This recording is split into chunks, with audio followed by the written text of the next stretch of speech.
atal honetan Hego Korea ezagutuko dugu. Ikusmiran han eta hemen. Hego Korea, Asiako ekialdeko garbitzia da, non tradizio zaharrak eta teknologia aurreratuak elkarrekin bizi diren. Bideo honetan, aurreko atalean Seul ezagutu ondoren, herrialde honetako leku ikusgarrienetako batzuk ezagutuko ditugu. Iparraldeko mugatik hasi eta hegoraino, Tzetsu uharteraino, joan etorriko bidaia medio. Y aquí estamos pasando las casas. Ellos no tienen puerta principal porque siempre está controlado, vigilando por soldados surcoreanos, que no tiene que preocupar. Y muchas banderas surcoreanas. Si esta bandera está alto, significa dueño está en casa, está en pueblo. Si no hay bandera, significa está afuera del pueblo. Aquí vive 450 personas desde 1973. Después de 20 años de alto el fuego, regresaron residentes originales.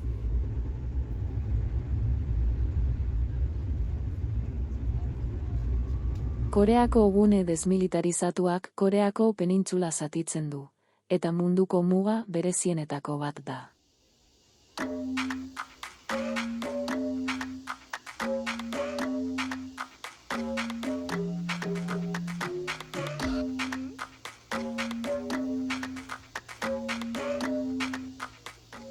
Hego eta Ipar Korea banatzen ditu, eta tentsio historikoaren sinbolo bizia da.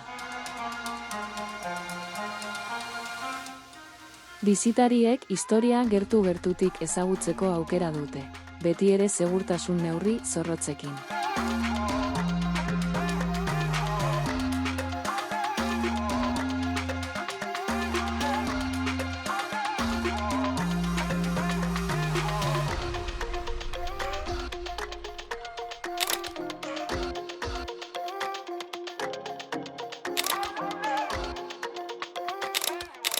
Ironikoki, gune desmilitarizatua bezala ezagutu arren, mundu osoko gune militarizatuetako bat da.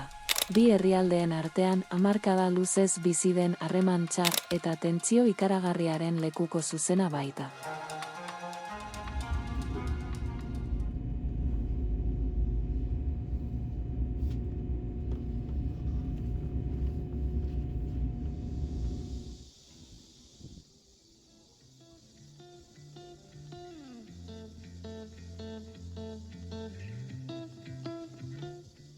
Tsontsu hiria Koreako tradizioaren bihotza da. Hanok, etxe tradizionalak eta kale xarmagarriak aurkituko ditugu.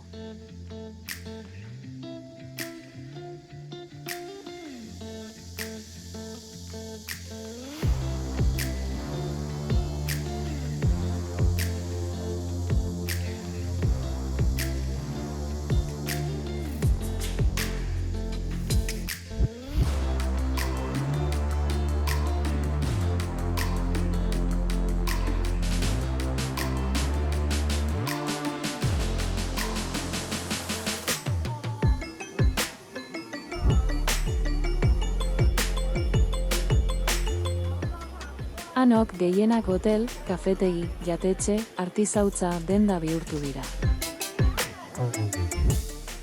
Hanok deitzen zaio japoniar etxe tradizionalari, eta japoniar okupazioaren garaian sortu zen erresistentziaren ikur gisa.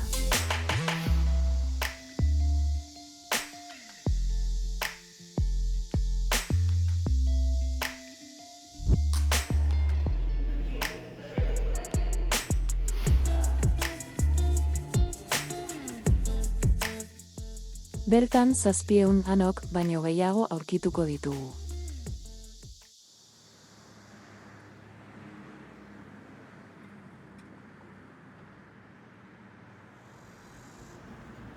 Busan, Hego Koreako bigarren hiri handiena, itsasoarekin lotura estua duen lekua da, hiri dinamikoa eta lasaia aldi berean.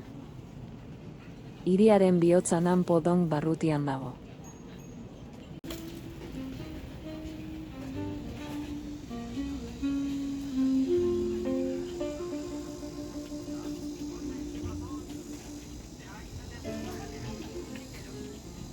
baina kanpoaldean denetarik dago. Hondartza ezagunak, tenplu ikusgarriak, amildegietako ibilbideak, espazio natural ederrak eta, noski, auzo koloretsuak.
Tenpluaren izenak, ekialdeko itsasoko dragoiaren tenplua esan nahi du. Hau da ozeanoari begira. Itsaslabar baten gainean zuzenean kokatutako tenplu budista bakarretakoa da.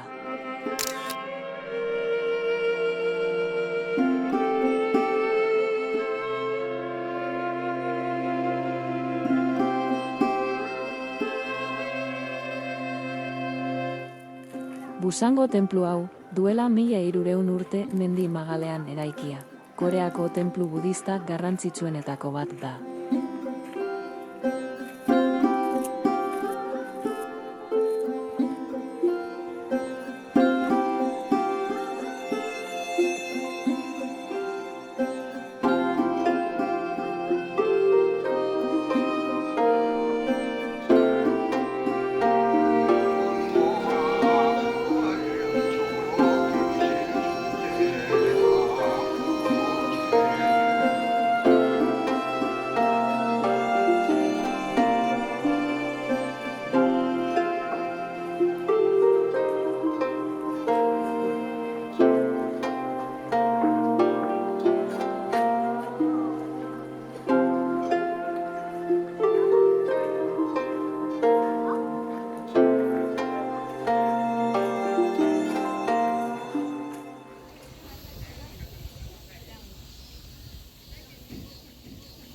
Gamcheon kultur herria. Busango modan dagoen auzoa da, eta etxe koloretsuz, denda txikiz, kafetegiz, kaleko arteaz eta muino eta eskailera malkartzuz beteta dago. Sagatxi merkatuan milaka arrain eta itzazki mota aurkituko dituzu. Yagaltxin merkatua Koreako arrain merkaturik handiena da. Eraikin erraldoi bat da. Eguneko harrapaketa eskaintzen duten postu ugari dituena.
Zangunburi kraterratzetsu uhartearen ekialdean dagoen Mar krater berezia da.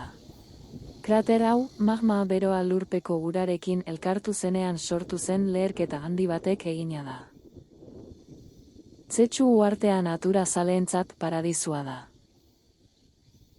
Sumendi jatorriko paisaiak, ur-jauzi ikusgarriak eta hondartza garbiak eskaintzen ditu. Turistentzat, Hego Koreako ihesaldik gogokoena da.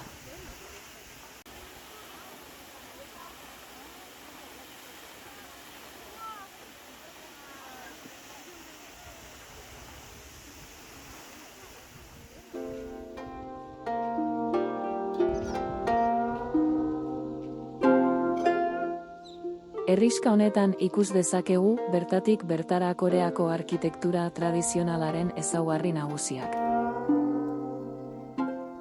Etxeak harri bolkaniko beltzezko hormekin eta lastozko teilatuekin eraikita daude.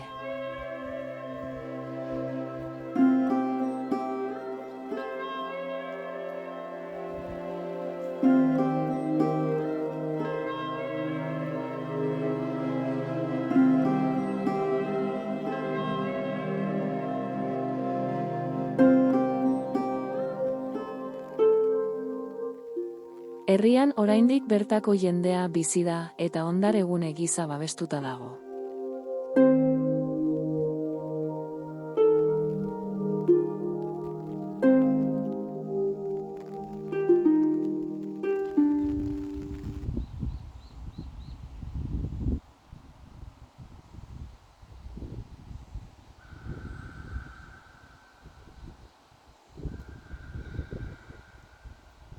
Egunsentiaren gailurrean gaude, duela 5.000 urte erupzio hidrobolkanikoek sortutako tufa bolkaniko kono batean.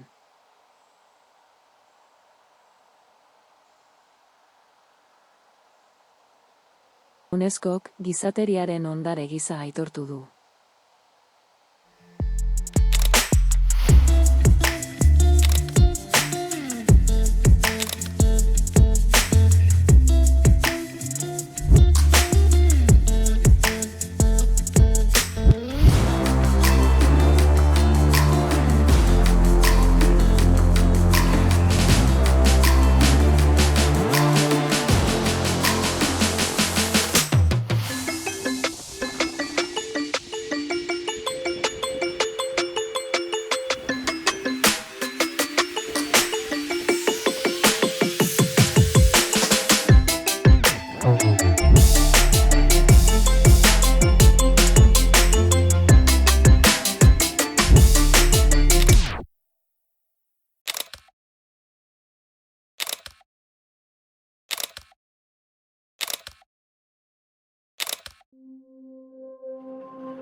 Tenpluaren izena gertuko iturburu sendagarri batetik dator.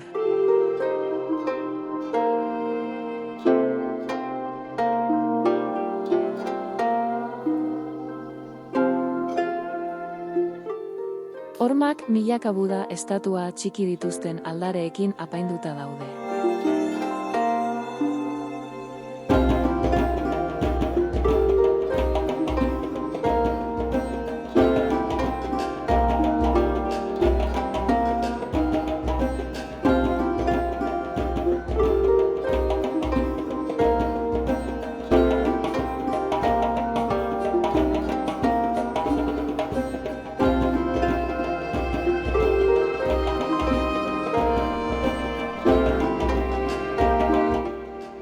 Tenpluak Buda estatua ikusgarri bat dauka, Ekialdeko Asiako handienetako bat.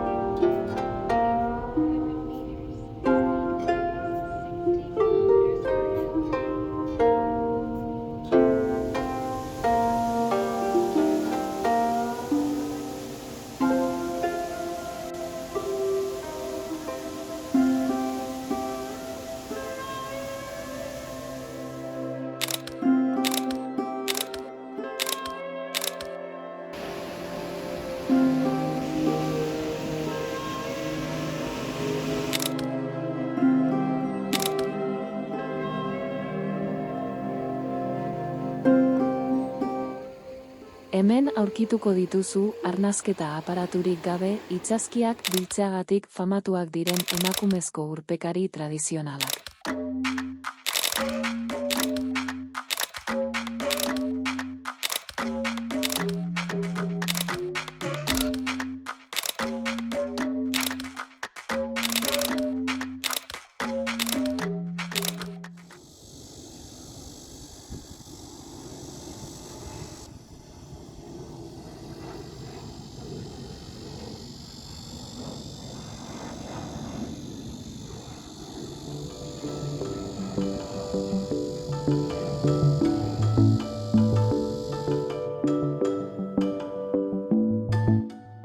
Museo irekia bezala ezagutzen da eta ondare historiko aberatsa gordetzen du.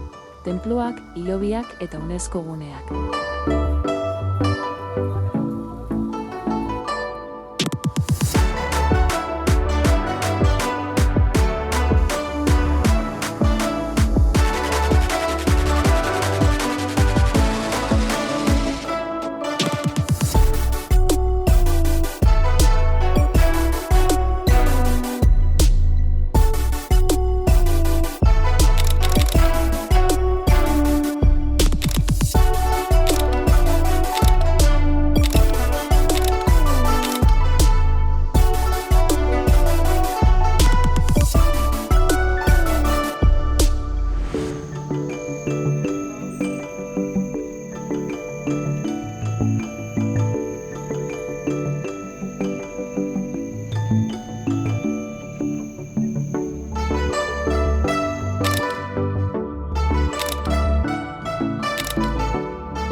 Gure biraren azken etapa, Zeulera itzuli aurretik daegu izango da, hiri moderno eta dinamikoa da, naturaz inguratuta dago.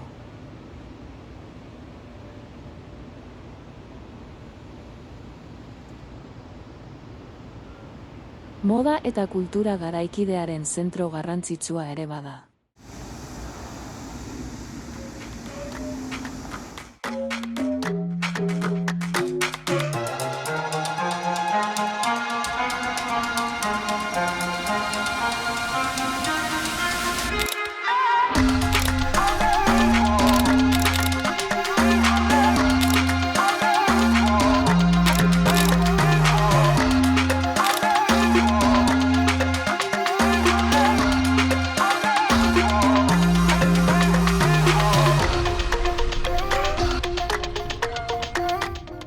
Bideoan ikusi den bezala, Hego Korea, Asiako ekialdeko harribitzia da. Non tradizio zaharrak eta teknologia aurreratuak elkarrekin bizi diren.